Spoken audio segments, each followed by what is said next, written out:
Para mí es un honor presentar esta mesa y más aún moderarla, sobre todo después de haber participado ayer en la jornada dedicada, quizá con más énfasis, al tema político humanitario, por lo menos así realmente lo contemplé yo y participé en juegos y preguntas como algunos veis. Yo no soy el que tengo que hablar, son los compañeros que tengo a mi derecha y a mi izquierda, a mi izquierda y a mi derecha. Pero con su permiso solamente voy a hacer una breve introducción a lo que desde mi punto de vista configura el ser humano, que es la libertad. Pero no solamente la libertad, sino la libertad con dignidad. La libertad, como todos bien sabéis, es el primer bien que el hombre recibe en el momento de nacer, pero también es lo primero que pierde en el mismo momento también de nacer. Y también es el primer reto que tiene el hombre también en el primer momento de nacer: conquistar de nuevo esa libertad a lo largo de su vida, a ser posible en este caso con dignidad. Como consecuencia, yo creo que todos estos movimientos de la primavera árabe, de Bahrein, y también los del 15M, para aprovechar la ocasión, tienen ese sentido, el sentido de recuperar la libertad con dignidad. Por lo tanto, me quiero inducir también o introducir en lo que ayer planteé sobre la ideología. Yo creo que no se debe olvidar que ninguno de estos movimientos fundamentarla a lo largo de su proceso en darle algún contenido ideológico, porque realmente considero que si todo este movimiento, todo este esfuerzo, todo este sacrificio del pueblo no va acompañado de libertad, no va acompañado de dignidad y no va acompañado de ideología, probablemente Occidente encuentre más motivos, más razones para abandonar a estas personas, a estos pueblos y a estos hombres, que nada más justo que luchar, repito, por su libertad con dignidad. Dicho esto, voy a dar paso a los ponentes. Son ellos los que tienen que establecer en esta jornada sus exposiciones, y vamos a dar comienzo. Bueno, primero una advertencia puramente técnica.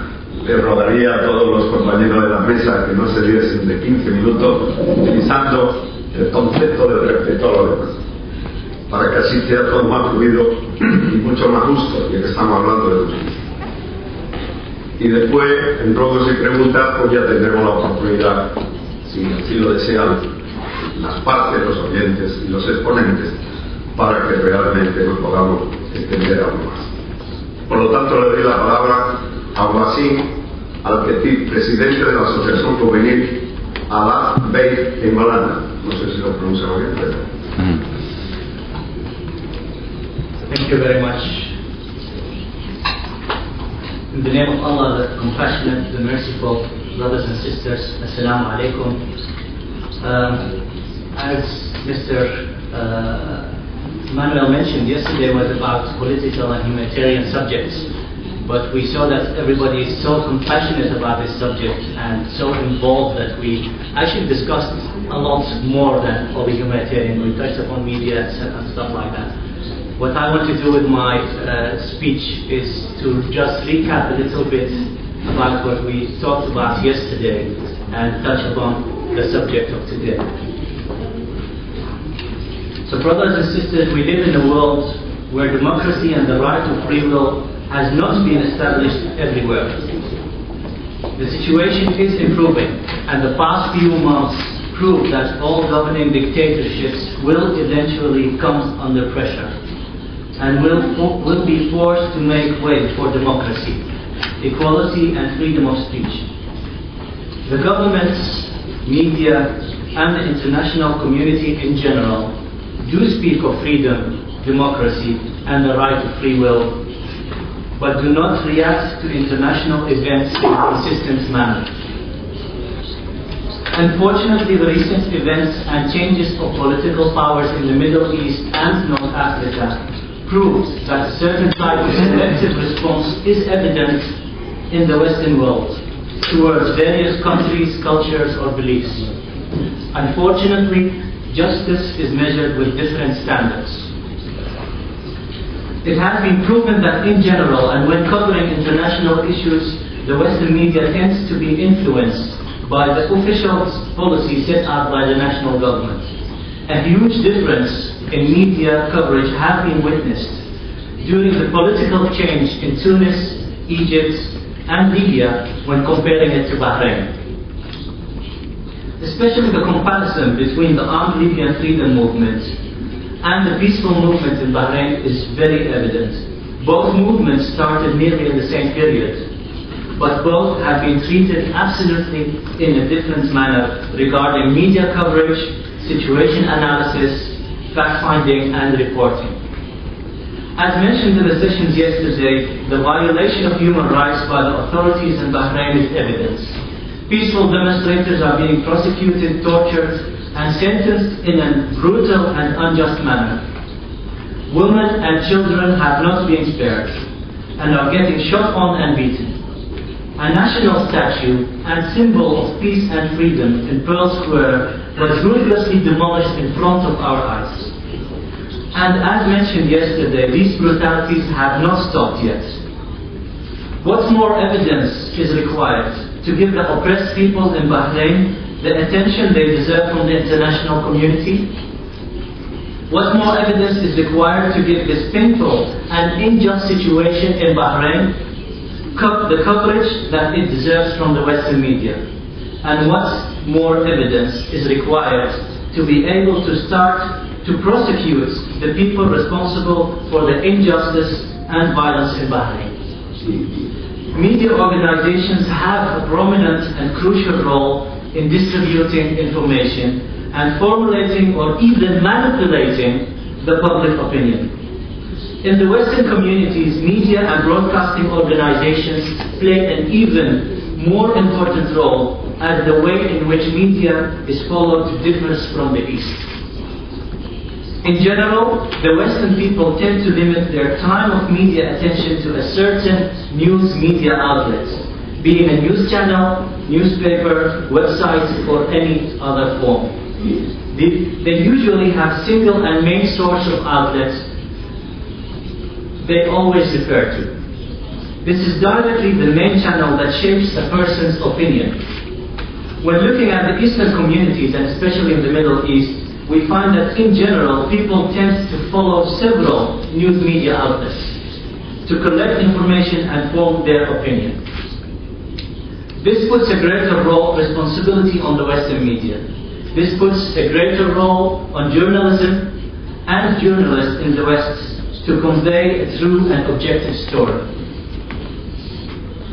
As mentioned, the media has an enormous role in shaping opinions, and it can impact the local or even international point of view. A very recent example is the way in which the movement in Egypt was followed by Al Jazeera, with 24-hour broadcast from Tahrir Square and media coverage on the subject. This did not only mobilize people within Egypt and the Arab world, but also far beyond. A very clear example on how non-Western media could impact the rest of the world. Although the peaceful public movement in Bahrain is being put down in a far more brutal and oppressive way compared to Egypt, it is not getting even a fraction of the media attention from the Eastern media outlets, nor from the Western media outlets.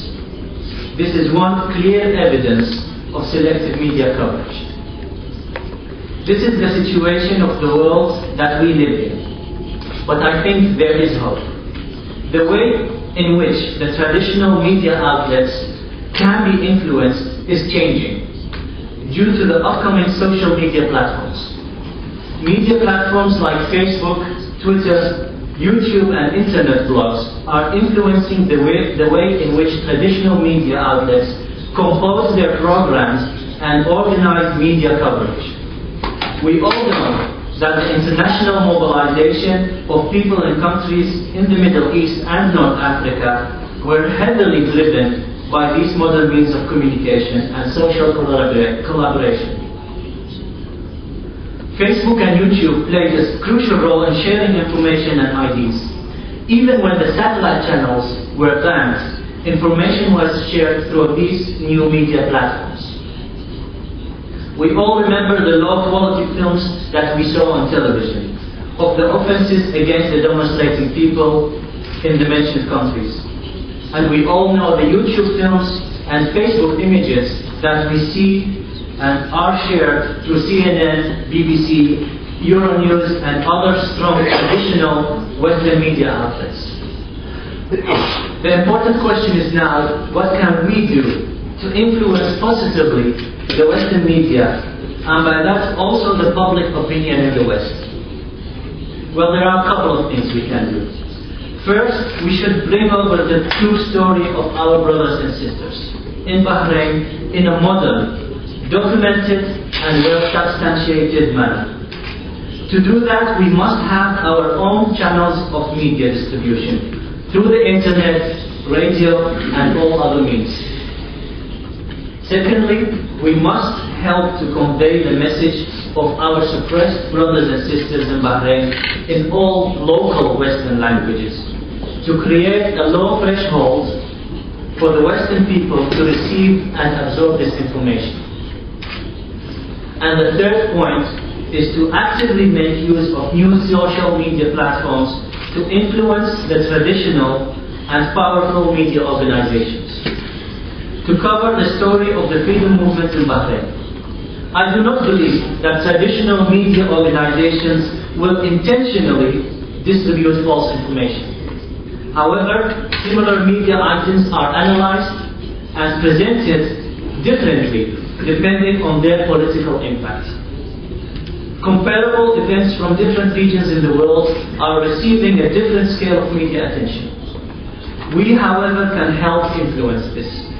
I call upon you, brothers and sisters. I call upon all our brothers and sisters, on the NGOs and all human rights activists in the Western world to make use of those social media platforms to help get the crisis in Bahrain back as one of the high news value items for the international media outlets. Brothers and sisters, I'm convinced that the people in the West in general are not selective in their opinions. They need to be properly informed to be able to form the right and objective opinion in any situation. Finally, I call upon the ruling regime in Bahrain to stop these brutal treatments and oppression of its innocent people. And I also call upon the Bahraini regime to treat its people evenly and to stop discrimination and oppression based on sectarian and religious belief, and to grant freedom of speech and choice to its peaceful people. The desire for democracy and human rights is a fact and right that is granted by all religions and international conventions and declarations. I would like to thank the organizers of this meeting for their effort in bringing us together here today to show our support and solidarity with our brothers and sisters in Bahrain, who are facing torture and inhumane treatment in the prisons of Manama, and those who have lost their jobs and livelihoods only because they have demonstrated peacefully for their basic rights. And last, I pray for our brothers and sisters in Bahrain to succeed in their peaceful and noble cause to gain equality and justice in their own country. Thank you, and Assalamu alaikum.